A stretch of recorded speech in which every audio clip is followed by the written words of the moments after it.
Hello friends, स्वागत है आपका वीएस एजुकेशन चैनल पर।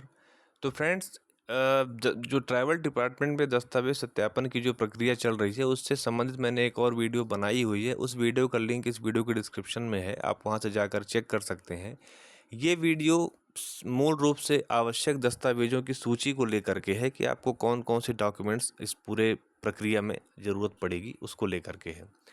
तो यहाँ पर आप जैसे देख सकते हैं कि सबसे पहले आपको पात्रता परीक्षा की अंक सूची चाहिए। मतलब चयन परीक्षा की अंक सूची बस से काम नहीं चलेगा, आपको पात्रता परीक्षा की अंक सूची चाहिए। चयन परीक्षा का तो ऑलरेडी विभाग को पता है कि आप कितने मार्क्स पाए हैं।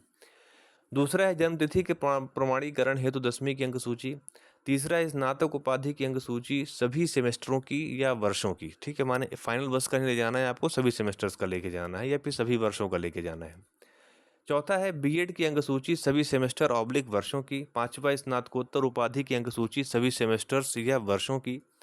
छठा है आरक्षण का लाभ प्राप्त करने वाले अभ्यर्थी, अनुसूचित जाति, अनुसूचित जनजाति, अन्य पिछड़ा वर्ग, आर्थिक रूप से कमजोर प्रवर्ग जो भी लागू हो से संबंधित जाति प्रमाण पत्र जो मध्य प्रदेश के सक्षम अधिकारी द्वारा जारी वैध नवीनतम डिजिटल प्रमाण पत्र हो, लागू होने की दशा में। मतलब आपको डिजिटल फॉर्मेट में, चाहे आपका वो जाति प्रमाण पत्र हो, एसटी एससी ओबीसी ईडब्ल्यूएस हो, है ना, या फिर आपका वो मतलब कोई भी दस्तावेज है, वो आपका सक्षम अधिकारी के द्वारा हस्ताक्षरित होना चाहिए और डिजिटल फॉर्मेट में होना चाहिए। इस चीज़ का आपको ध्यान रखना है।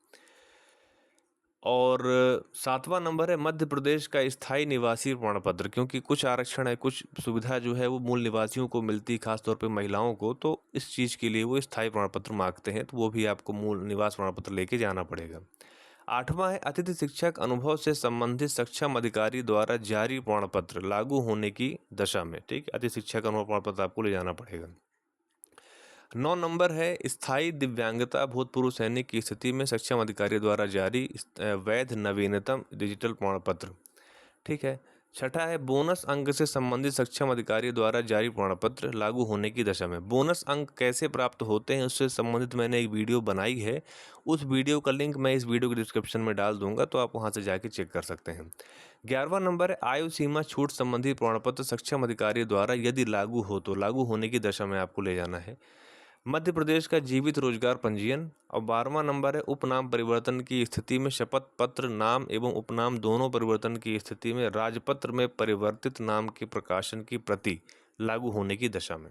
ठीक है फ्रेंड्स, तो ये पूरे दस्तावेज की सूची हो गई।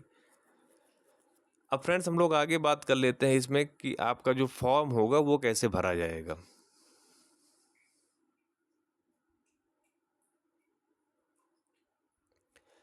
अब फ्रेंड्स यहाँ आप देखिए कि उच्च माध्यमिक शिक्षक नियोजन अंतर्गत चयन सूची के अभ्यर्थियों का दस्तावेज का सत्यापन। सबसे ऊपर आपके अभ्यर्थी का नाम रहेगा।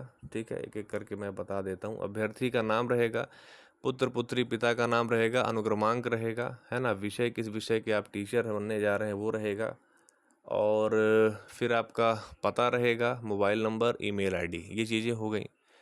फिर टेट की अंक सूची।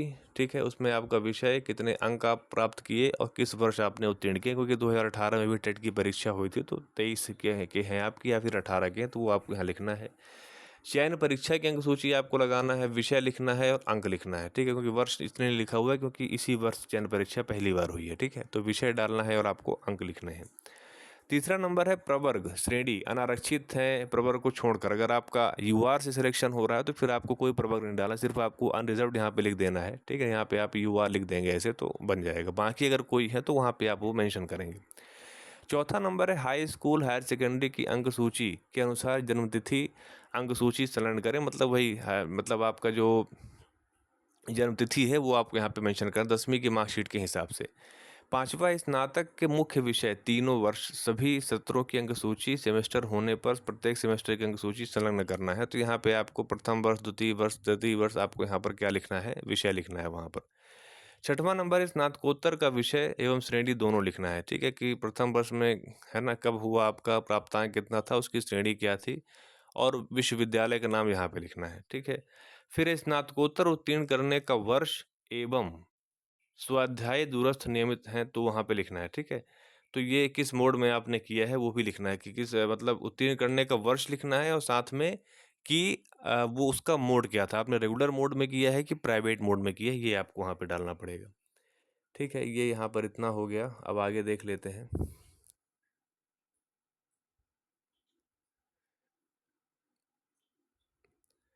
अब देखिए यहाँ पर लास्ट का जो पोर्शन है उसको एक बार देख लेते हैं।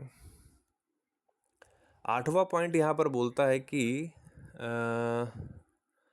बीएड उत्तीर्ण करने का वर्ष एवं मोड, माने किस वर्ष आपने बीएड किया है, वो किसका मोड क्या था। हालांकि बीएड रेगुलर ही होता है तो उसे प्राइवेट नहीं लिखा जाता, बट किसी किसी विश्वविद्यालय में हो भी जाता है तो फिर आप दोनों में से जो भी है उसको मेंशन करेंगे। 9वां नंबर है, अतिथि शिक्षक होने की स्थिति में अनुभव प्रमाण पत्र के सत्र लिखें। सत्रवार अनुभव प्रमाण पत्र संलग्न करें। सत्र आपका कौन से सत्र में आपने किया है, अध्यापन के दिवस क्या है, कुल अध्यापन दिवस कितने हुए वो लिखना है। 10वां नंबर है, दिव्यांग ऑब्लिक भूतपूर्व सैनिक होने की स्थिति में विवरण सक्षम अधिकारी द्वारा जारी प्रमाण पत्र संलग्न करें। ठीक है, तो दिव्यांग है तो क्या है, श्रेणी क्या है, कितने प्रतिशत दिव्यांग हैं, है ना, ये सब चीज़ें आपको लिखना है। 11वां नंबर है, रोजगार कार्यालय पंजीयन क्रमांक। ठीक है, तो रोजगार कार्यालय में पंजीयन होगा आपका, वो उसका डेट डालना पड़ेगा। 12वां नंबर है, क्या पूर्व से शासकीय सेवा में है, विभाग का नाम लिखिए, पदनाम लिखिए, उसका एनओसी।